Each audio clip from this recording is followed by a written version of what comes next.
in Congress, July 4th, 1776, the unanimous declaration of the 13 United States of America, when, in the course of human events, it becomes necessary for one people to dissolve the political bounds which have connected them with another, and to assume among the powers of the earth the separate and equal station to which the laws of nature and of nature's gods entitle them, a decent respect to the opinions of mankind requires that they should declare the causes which impel them to the separation.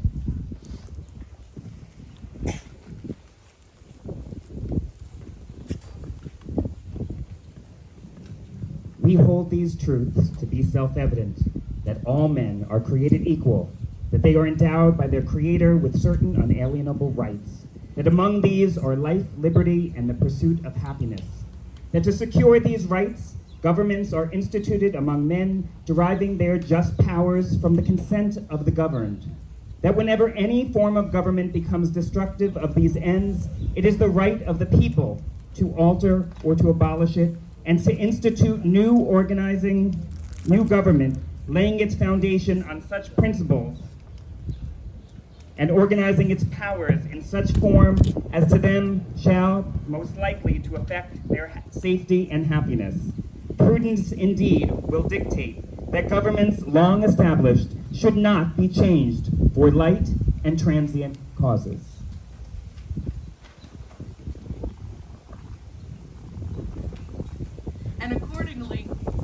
And accordingly, all experience has shown that mankind are more disposed to suffer while evils are sufferable than to right themselves by abolishing the forms to which they are accustomed.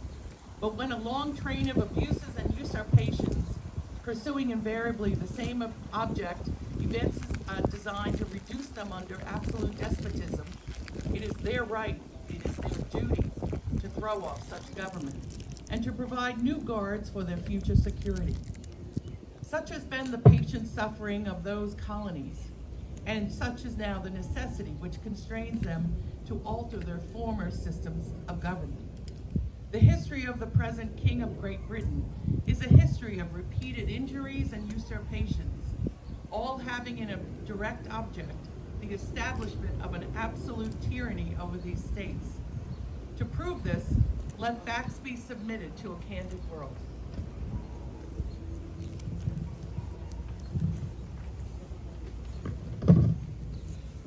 He has refused his assent to laws, the most wholesome and necessary for public good. He has forbidden his governors to pass laws of immediate and pressing importance, unless suspended in their operation till his assent should be obtained. And when so suspended, he has utterly neglected to attend to them. He has refused to pass other laws for the accommodation of large districts of people, unless those people would relinquish the right of representation in the legislature, a right inestimable to them and formidable to tyrants only. He has called together legislative bodies at places unusual, uncomfortable, and distant from their depository of their public records, for the sole purpose of fatiguing them into compliance with his measures. He has dissolved representative houses repeatedly for opposing with manly firmness his invasions on the rights of the people. He has refused for a long time, after such dissolutions, to cause others to be elected, whereby the legislative powers, incapable of annihilation, have returned to the people at large for their exercise, the state remaining in the meantime exposed to all the dangers of invasions from without and convulsions within.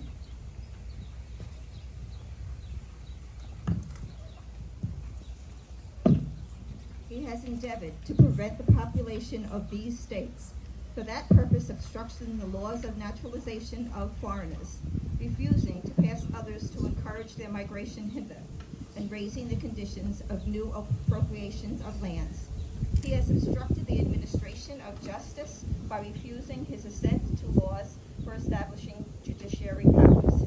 He has made judges dependent on his will alone for the tenure of their office and the amount and payment of their salaries. He has erected a multitude of new offices and sent hither swarms of officers to harness our people and eat out their substance.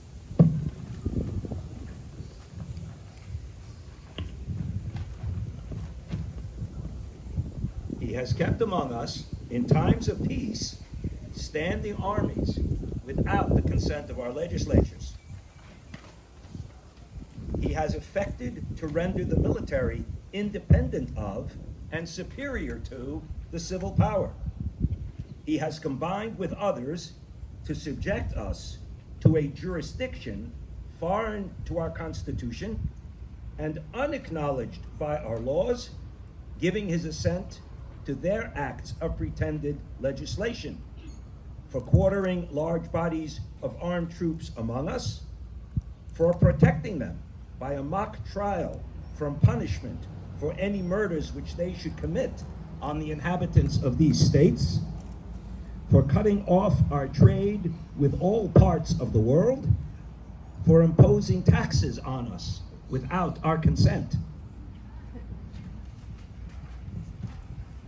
for depriving us in many cases of the benefit of trial by jury, for transporting us beyond the seas to be tried for pretended offenses, for abolishing the free system of English laws in the neighboring province, establishing therein an arbitrary government, and enlarging its boundaries so as to render it at once an example and fit instrument for introducing the same absolute rule into these colonies.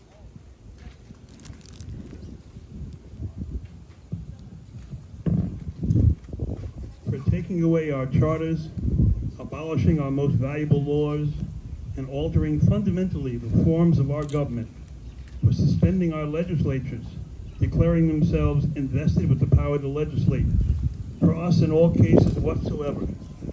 He has abdicated government here by declaring us out of his protection and waging war against us. He has plundered our seas, ravaged our coasts, burnt our towns, and destroyed the lives of many people. He is at this time transporting large armies of foreign mercenaries to complete the works of death, desolation, and tyranny, already begun with circumstances of cruelty and perfidy, scarcely paralleled in the most barbarous age and totally unworthy the head of a civilized nation.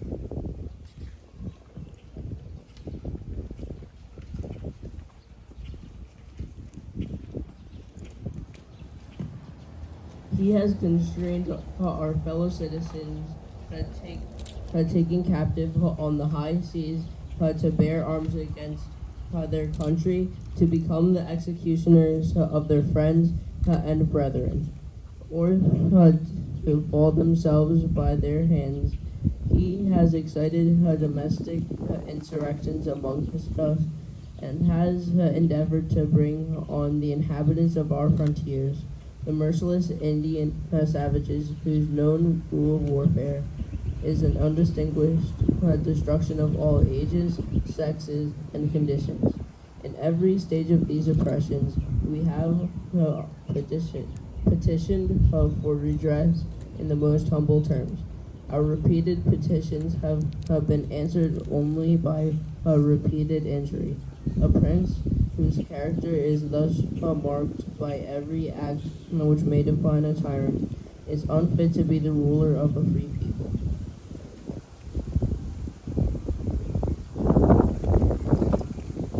Nor have we been wanting attention to our British brethren. We have warned them from time to time of attempts by their legislator to extend an unwarrantable jurisdiction over us. We have reminded them of the circumstances of our immigration and settlement here. We have appealed to their native justice and magnanimity. We have conjured them by the ties of our common kindred to disavow these usurpations, which would inevitably interrupt our connections and correspondence. They too have been deaf to the voice of justice and consanguinity. We must therefore acquiesce in the necessity which denounces our separation and hold them as we hold the rest of mankind, enemies in war, peace and friends.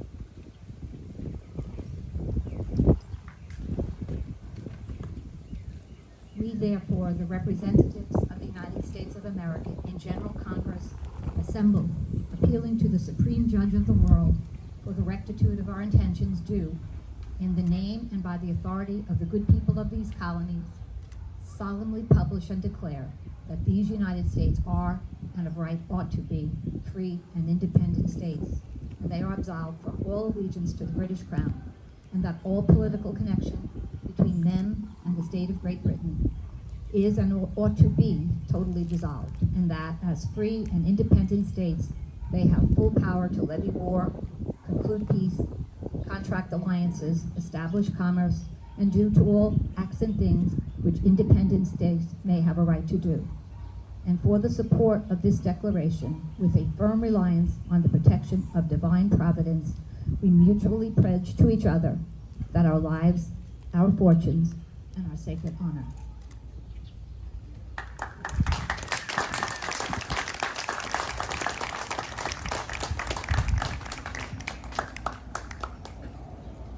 Thank you. Let's give a round of applause to our readers. Weren't they amazing? So they say God created a government and people created politics. But let us now go forth and make sure we're fighting for a country that is perfect and that we are working together unified as one. Because at the end of the day, we are all Americans. Thank you and happy 4th of July, everyone.